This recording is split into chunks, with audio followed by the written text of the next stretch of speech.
What's up, everyone? James Lynch here doing a quick reaction video to the news that Nate Diaz will be taking on Leon Edwards at UFC 262. This according to ESPN's Ariel Helwani, and there's a bit of a twist with this one in that this will be the co-main event of that card, which is going to have the lightweight title fight between Charles Oliveira and Michael Chandler. It'll be the first 5-round non-title co-main event in UFC history, which, good. I think this fight does deserve 5 rounds. I'm a little surprised by this, to be honest. Actually, I should say I'm very surprised by this. I thought if Nate Diaz was going to come back, it would be sort of a money fight, you know, like a Masvidal fighter. And I know Masvidal's fighting Usman, or just some sort of fight that's going to be a huge name. Leon Edwards doesn't really fit that bill. Edwards is not exactly a huge draw. He's not someone that the UFC has been clamoring to see fight for a title. I can see this for Leon's side. It's no different than him fighting Khamzat Chimaev a little while back. He's fighting a guy who's a big name, who has a lot of hype behind him. You know, Diaz sort of fits that bill. So I see it on Edwards' side. I mean, if he wins this fight, even if he doesn't get a title shot after this, just fighting Nate Diaz, it's a big name to have in your resume.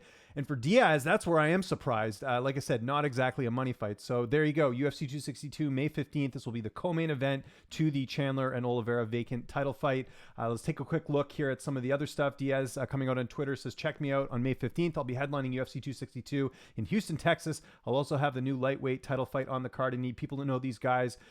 Who these guys, I need people to know these guys are. They've been working very hard, and I can't wait to see who gets my old crown. See you guys there. And Stephen Thompson chiming in on this with the Will Smith gif. I guess, you know, this was the fight I thought was going to happen, actually, with Stephen Thompson and Leon Edwards.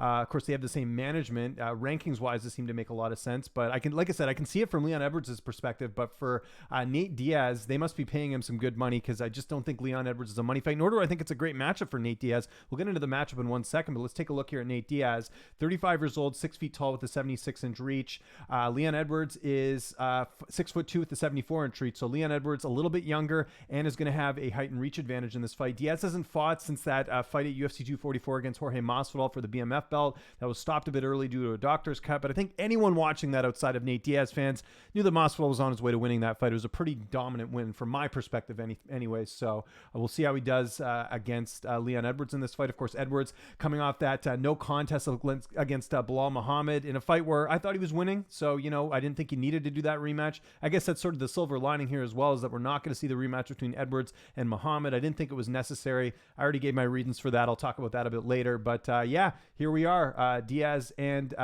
Leon Edwards, co-main event, 5 rounds. You got to think that Edwards gets a title shot if he wins here. Like I said, even if he doesn't, just the fact he's fighting Nate Diaz, it's probably a good payday for him. So all the power to Leon in the matchup here.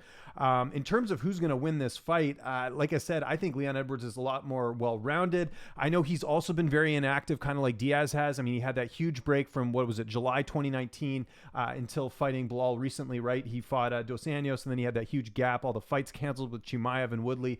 So, you know, in terms of activity, they're kind of similar. I mean, Diaz has had a longer layoff, obviously, overall, but still, that's one thing to consider in this fight. But like I said, Edwards is younger, has a height and reach advantage. I think he's more well-rounded here, and I know there's going to be people who are going to say that Nate Diaz can go out there and knock out Leon Edwards or submit him. I don't see it happening. I'll take Leon Edwards all day in a 5-round fight. Curious to hear your guys' thoughts in the comments. So there you go. Like I said, very surprised by this matchup, but good for Leon Edwards. It's a good move for him. Diaz, like I said, I'm sure they're paying him very well to take this matchup as well, because like I said, style-wise, I don't think it favors him very much. Maybe I'm off base here, but I think that this is a very good fight for Leon Edwards. So I want to know what you guys think in the comment section below. Do you like this fight? Do you like the fact that it's 5 rounds in a co-main event? Like I said, first time in history this is ever happening. Let me know in the comments. Follow me on Twitter and on Instagram at Lynch on Sports. Make sure you give this video a like and hit that subscribe button. It's an easy way to support this channel. I'm James Lynch. I will see you again soon. Thanks so much for watching.